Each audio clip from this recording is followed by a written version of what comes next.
Gemini, hello there, my beautiful friends. We're going to do your general tarot reading for early May 2026. Thank you so much for joining me today. You know, I appreciate each and every single one of you. So let's get right down to business as always and start you off with an oracle card here, just so we could dip our toes into energy and see what's happening for the lovely Gemini collective. I hope you're all doing fabulous and fantastic, my friends. Let's get it going here. My guide, spirit team, talk to me. What do we got for the beautiful Gemini collective in early May 2026? We're getting very close to Gemini season, my good friends. So hopefully you're planning those birthday parties. But let's see what energies, messages, insights we could take a peek at. And yeah, we're just going to take a real quick look at this first card. Then we'll get into the full reading itself. And at the very end, I'll pull you a bonus card from the Shadowland Tarot, just to see what might be in the shadows or what shadow work you can lean into, which is always interesting. But let's get it going here. Let's rock and see what we got for Gemini in early May. What's the vibe? What's the energy? All right, cool. Yeah, complexity. A lot of people showing up with this first card. Now, that's not necessarily a bad thing. I rarely see this one, so I find it intriguing. We're probably going to get a few different court cards in the main part of the spread. That's usually what happens when this one pops out. It's very peoply. Now, before we fully dive into that, if you're new here, I'll be speaking about the May subscriber surprise towards the end, so you might want to check that out. And also, if you could kindly illuminate that like button by tapping it right on its third eye, I'd greatly appreciate it. But enough of the promo, back into the reading. Let's talk more in depth about this card. So as you can see, we have this bald dude, we have the lady, there's like pictures of various different people. Even in the background, there's like shadows of people. So it's people, people, people. Now for a lot of Geminis in this time, could this be a group thing, group dynamic, like work, business, family, circle of influence? All of that could be in play when this card is here. But another thing I look at, aside from the energy of other people, because that's where my head first goes with this, is that sometimes it can represent like your head being in a lot of different places, where it's like I have my mind on this and then I have to deal with that and I'm working on this and I'm working on that. So just watch out that you don't feel too scattered, that your focus and your mind isn't too scattered on a variety of different things. Watch out for the racing thoughts and stuff like that, because it's like I just have a lot on my mind or a lot I need to address. Maybe there's something here that, where it's dealing with other people, and we're just going to have to see how that plays out throughout the reading itself. This is also one of the cards I linked to social media for one reason or another. I'm not sure how that could be pertinent, but we're just going to leave it at it as is. If you're an energetically sensitive person, just watch out. You might be feeling a lot of the energies of others when this shows up. But we're going to see what tarot has. Let's get it shuffled up. And yeah, I always say that first card, it doesn't make or break the reading. It's just a little footnote. So let's get you 3 tarot cards in the upright. Then we'll get into that intuitive juiciness. Shuffle it up one time here for the Geminis. What do we got? And while we get this deck shuffled up and ready to go, let's talk about last week's reading. So it was focused mainly around communication. The reading was titled A Serious Talk. Now, normally when I get vibes like that, it's either there's situations or topics of a serious nature that are being addressed, or there's something that needs to seriously be addressed. So keep your head on a swivel over the next couple weeks, because the energy can bleed over where there's like certain things that need addressing. Big communication vibes. But we're going to see what shows up this week. As you know, energy is very fluid, never set in stone. So only take this how it hits for you, because we could be seeing your vibe or somebody else, right? Let's get it going. 3 cards for my beautiful Gemini friends. What do we got? Thank you. Okay, what's happening? Oh, I'm not really surprised, right? Like, we're starting here. We got 2 court cards.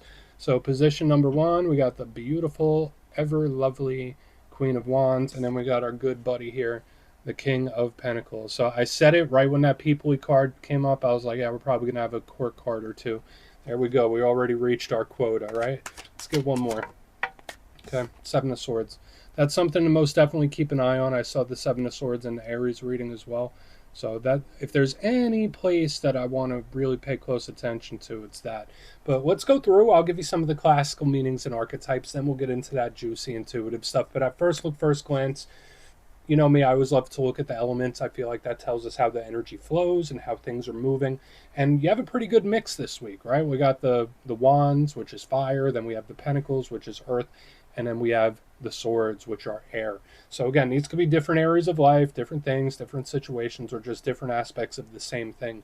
But position number one with the fire, I like it because it's action. I always say the fire suit, the wand suit is all about action, whether it's actions you take or the actions other people take. Fire can also represent energy levels and vitality, right? It burns hot. So maybe you're feeling a little more energetic than you usually do. Maybe you're feeling a little more down. It could swing either way. It's like a pendulum, right? Yeah, it does deal heavily in with like health and wellness, but to me, it is that action focus. It's that fire, the passion, drive, desire that burns within us. So there could be something or a result that you're really wanting when this is here. But the downside to fire is that it can be volatile, it can be explosive. There's an unpredictability to it. So something to keep an eye on.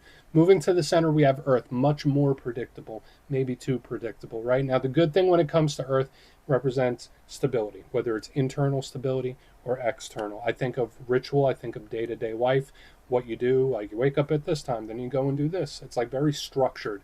When I see pentacles, it's great when it comes to money, work, abundance, work, career, investments, all that kind of stuff, home and family. So, Earth to me represents the material world that we live in. The downside of it, sometimes it could be a little too stubborn, immovable, or slow to move. So we want to see, because this energy here can cause a little bit of friction, right? The fire going up against the earth. On the back end, we have air, which is your power element. That's your comfort zone. Normally, with the air element, Geminis are right at home with it. It's very cerebral, smart, intelligent. It deals with information, whether giving or receiving, strategic and planned out. Love the swords. The downside, sometimes it could be a little too in its mind, a little too overthinky. Swords can also be a little cold and detached, a little mean, right? There's an edge to it. So, interesting layout. Let's go through and start building this out piece by piece. Position number one, we got the beautiful Queen of Wands. Now, big fire sign energy right here. So, Aries, Leo, Sagittarius, if you're not connected to any one of those signs. I always say queens represent the internal aspect of their suit. So, we spoke about the fire, what that represents. So, the Queen of Wands, it's like confidence. When I see her, I think of magnetism. I think of beauty and just someone that feels great about themselves normally in its best form.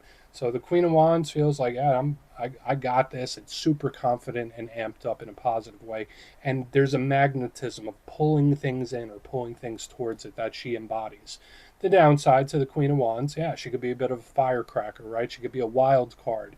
This is an energy that can, act in certain ways, do actions that you don't see coming, or speak things in certain ways that are just like, whoa, where'd that even come from? So we do want to watch out for, and also watch out for, feeling bad about oneself as well, because when she does flip in reverse, it's like someone being down on themselves. So we want to watch out for that.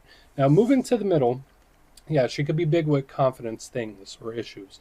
Now, moving to the middle, we have the King of Pentacles, our good pal, our good buddy, and as I'm sure you could guess, it's big earth sign energy. So it could represent Capricorn, Virgo, Taurus. Now, I like the King of Pentacles, solid, stable, sturdy. Kings are different than queens. The queens are the internal aspect. Kings represent control of their suit. So this is like a big boss type figure where it's like, I got this on lock, I'm doing this, I'm calling the shots. It's really great for blessings and abundance. I usually link this card to like wins and victories, long-term ones. He often shows up when something pays off for you. So I think this is great. King of Pentacles is good. The downside to him is that it could be very, very set in its ways, like a brick wall. So like when I see the Queen of Wands, which is like very movable, very fiery, very pushy, then we get this King of Pentacles. It's like there's a big friction that could potentially be there that I do want to look at. And let's not get it twisted either. The King of Pentacles, when he flips in reverse, he could also be extremely unpredictable. So that's the one thing I'm keeping an eye on, especially here on the front end, is like there is this little curveball or a little unpredictable factor. Now, moving to the back end, this is what we really want to keep a closest eye on, is the Seven of Swords. And we see our friend here, he has the fez, he's making away with all the swords, and I'll say in the most positive aspect, the Seven of Swords just represents hidden energy, things that we don't quite see yet, things that are not on our radar, certain things that we might not be noticing. That's the best case scenario.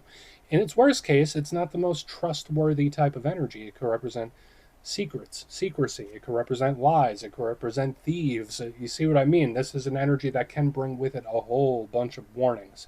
And it could be a warning from spirit when it shows up like, hey, Gemini, keep an eye on this. Like, don't let this out of your sight. So we want to keep a close eye on this as we move along. So right now I'm feeling neutral about the spread, but I want to dive deeper on all of it, Gemini. Let's do it. Let's jump in and clarify. Okay, let's get a good shuffle here. Let's get a good shuffle for Gemini. And yes, this is where I go intuitive with the message, which means I just tell you how it feels to me. So feel free to do further research or rely on your base knowledge of tarot, because as you know, every single reading is about the reader's interpretation. I'm just giving you mine. Let's go in on that Queen of Wands, see what she has to say. Oh, and yes, if you're a reader yourself, please feel free to play along. That's why the box is here. If you're feeling any messages you want to get to Gemini, you could drop it in the comments. I don't mind at all. Okay, why is that Queen of Wands here?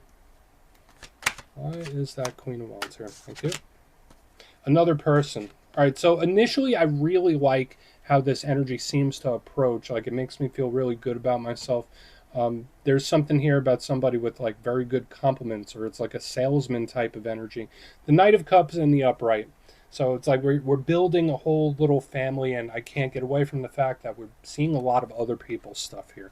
So that could be a big thing, right? We have all these different cards of other people. I'm not seeing any Gemini power cards yet. Now, the Knight of Cups, as with all knights, they represent action. They also represent communication. So we still have this energy here of like communication and conversation. I think this could be good, actually. So if it is someone taking action, if it is someone making a move, it feels like the right one. I guess you would know better than I do, depending on what situation you're dealing with. But I just can't let go of that initial message where it's like someone with a really smooth way of speaking. It feels like someone that's like complimenting and just like a salesman type, like someone that could talk the bark off a tree. So maybe that's something to watch out for, especially someone that has the gift of gab. But again, I don't want to turn a positive into a challenge. This could be a very good talk. It could be some like exciting news coming in. I don't want to call it a win yet because we still have this little curveball on the back end. But this is someone that's very, very good at speaking. So we're just going to keep going. I don't think we need to overcomplicate it. If this is an energy that you're embodying, Queen of Wands, Knight of Cups, it's like, I'm on the right path. I'm doing the right thing. I'm making the right moves. It's like someone that follows their own divine intuition as well. So that could be good. Let's go in on the King of Pentacles. We're going to see if we continue to keep getting all these different people here. So why is the King of Pentacles in the mix? Okay. It's like an energy trying to convince another. That's what I'm getting here. So we have the Hierophant in the upright. This embodies a very, very similar theme and archetype to the King of Pentacles here. Now, the Hierophant is Taurus energy, so big, fixed earth energy right there. It's one of the more loaded cards in the whole entire tarot deck, because to me it's like, yeah, this could be spirituality, spiritual practice. Might be a great time to indulge in those things, like do a lot of meditation and prayer. Like, this is very good for that. But this also represents tradition. It represents within the box type of thinking, where it's like, we've always done it this way, we will always do it this way.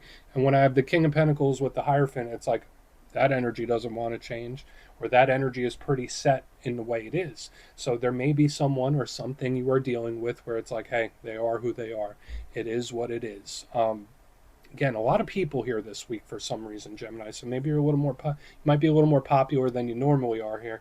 But the initial thing I was picking up here, we are in this talk conversation type of vibe. This one feels like it's trying to compliment the other or convince the other or sales pitch them. And I'm not going to say whether that's a good or a bad thing. It feels very neutral to me.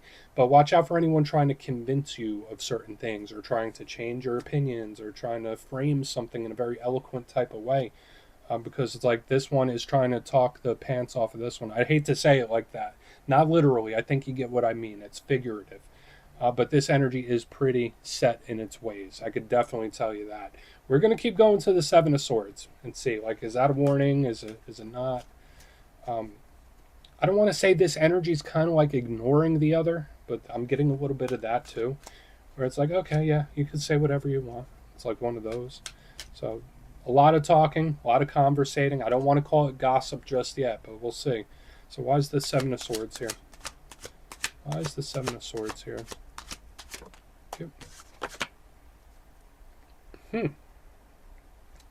That is super, super peculiar. You know, sometimes where someone will like say one thing and then do the other. There is a warning here, and it's an important one, I believe, where it's, do the actions line up with the words? So I do get an important warning because under the Seven of Swords and the Eight of Cups, it's like someone that might promise the world and then, oh, what happened? Like you said this was going to happen, but then you're doing the exact opposite. So that's the only thing that really concerns me here is anyone making like hollow promises or someone saying certain things that they don't mean or a potential liar even too. I hate to slap labels on like that, but to me it's like there's an energy that's like very convincing, very smooth with its words. I've been getting that all along in this reading. Seven of Swords with the Eight of Cups, it's like, yeah, I'll see myself out. Where it's like I'm selling you something and then I'm gone. Um, so where it's like if a door-to-door salesman came to you and they sold you something and a day later it breaks, you call the number and it's disconnected. It's something like that where it's like, hey, what you promised it didn't happen the way you promised. Like, hey, can I get a refund? And it's like I can't even get in touch with this person.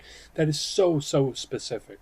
So again, watch out for the smooth talkers. And this time, I do feel like it is an important warning, especially if there's somebody that's trying to sell you or pitch you or convince you on something, because the words and actions don't line up. And I like to keep this as a matter of course with a lot of my dealings.